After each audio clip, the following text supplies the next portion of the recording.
I call Andrew Little.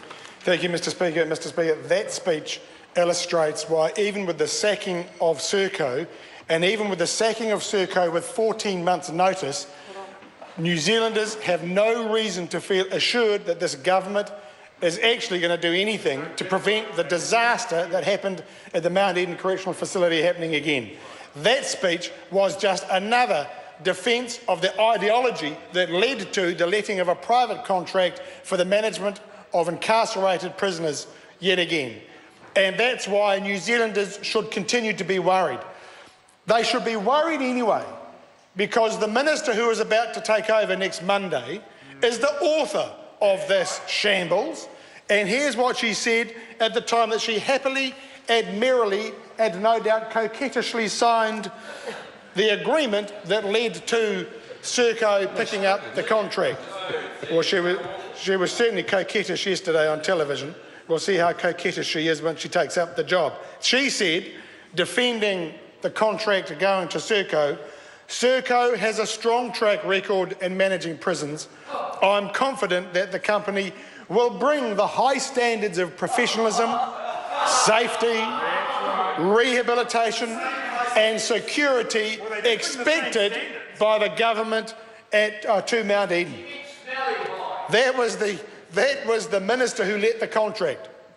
And then after that she was let off the hook, of course, because of her superior performance.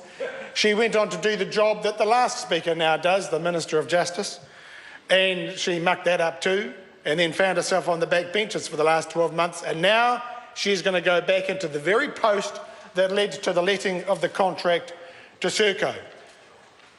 And it is interesting to hear her comments from just the last couple of days, when she said of the situation at the Mount Eden Correctional Facility and the contract with Serco, that she is going to go into that relationship with an open mind.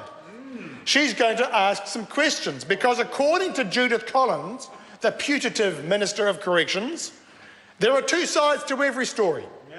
So apparently the images, the video images we've seen of fight clubs, the stories we heard of prisoners being thrown over balconies, the stories, the affidavits we've read of contraband being smuggled in, that apparently is just one side of a story. And she is going to go and find out what the other side is. And it'll be interesting to see, if indeed she now does that, to see what the other side of that story is. Well, we know what the other side of the story is. It's the other side of that story is ideologically driven, blinkered ministers. And it was a pity to see the Minister of Justice just now defending that. Perhaps that is just the normal course of events. But she's a good Minister of Justice who started doing some good things.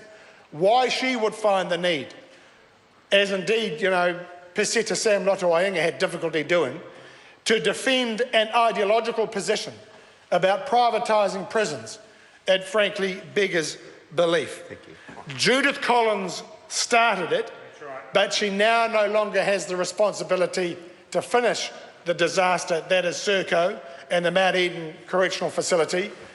But we must all now be alert to the possibility that she remains unshaken in her ideology and she just thinks it can all happen all over again. And that would be a great pity to the New Zealand taxpayer, who, in addition to now having contracted a lemon to run the Mount Eden Correctional Facility, now finds they are paying it for 14 months. When I was an employment lawyer, Mr Speaker, I used to deal with workers who had underperformed, sometimes disastrously in fact. The idea that they might get 14 months notice when they got dismissed for poor performance, I mean, that would be manna from heaven. That's right. And so if it's good enough for workers to be subject to summary dismissal, it must be good enough for poor performing, underperforming, disastrously performing private contractors to face the same fate. Mr Speaker, there is an important principle here, and it is a basic constitutional principle. One aspect of the rule of law is that Parliament, in a democratic tradition, a democratic institution, can make laws that can deprive citizens of their liberty. and do it for good reason. For when citizens offend against their own to such a level of moral opprobrium, it is right that they be deprived of their liberty, withdrawn from society, hopefully with the idea that their conduct is corrected, that they have the support or the help or the intervention they need to get them back on the straight and narrow. That's what we ask of a corrections facility. It is about taking citizens who offend against the rest of us, putting them in a facility that means that they can return to society healthier and better citizens. That's why we have a prison system. And it is a question of the state, the democratic state, making that decision that we can and we will take people from society, withdraw from them the privileges that go with living in a free and democratic society, so that they learn a different path, learn a better way. That's why we do it. And we should never, ever contract that out. And I'm not surprised that Ms Tolley, when she speaks up, she's overseen it, she's driven by the same poor ideology, the same failure of thinking, the same intellectual bankruptcy that leads them to turn a blind eye to the realities of privatisation and just say that when it comes to citizenship responsibility and depriving citizens of citizenship, that we just sort of blithely hand it out to the private sector. The private sector is not motivated by returning citizens who have been deprived of their liberty back to society as better citizens. They are primarily motivated by one thing. They have to be motivated by it because it says so in the Companies Act, and that's profit. They've got to maximise profit. And the reality is that when it comes to dealing with people who are sentenced or remanded in prison, they do not fit a commercial model. The commercial model is about dealing with a similar product, dealing with a process that has, great similarities.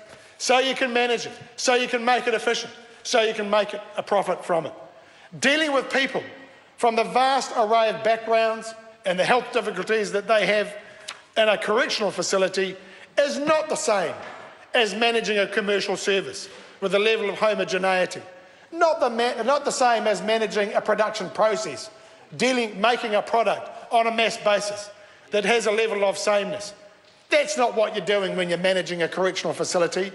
You're dealing with people who maybe come from extraordinarily deprived backgrounds, sometimes actually a privileged background, but they're just silly people, and they do it again and again.